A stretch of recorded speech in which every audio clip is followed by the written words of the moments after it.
Pilots from all over Europe and even the Middle East are coming here to Arizona to learn to fly the F-16.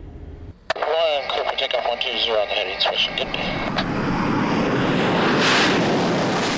When an F-16 roars off the tarmac here, you never know who's in the cockpit. He or she could be from Italy, Israel, or Poland.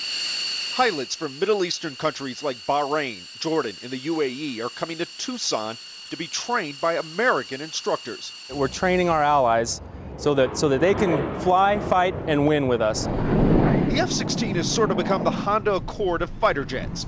It's everywhere, with 4,000 flying around the world. The U.S. and its allies have used them in both Iraq and Afghanistan.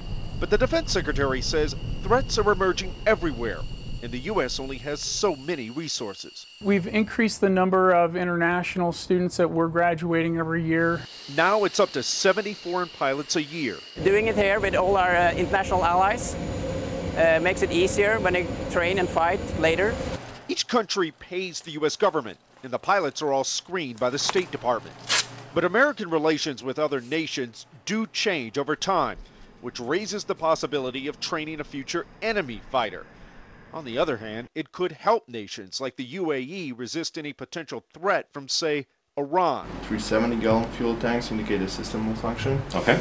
Before coming here, the pilots get intense English language training because at Mach 2, there's no room for error. And so for a student to have to think about what an IP or instructor is trying to tell them, translate it, and then translate it back, there's no time.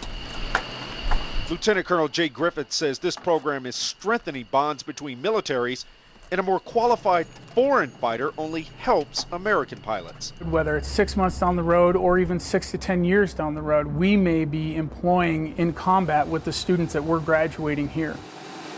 Not every nation is on board. Years ago, the U.S. authorized Venezuela to buy F-16s, but with the current relationship between the State Department and Hugo Chavez, his pilots are not a part of the program.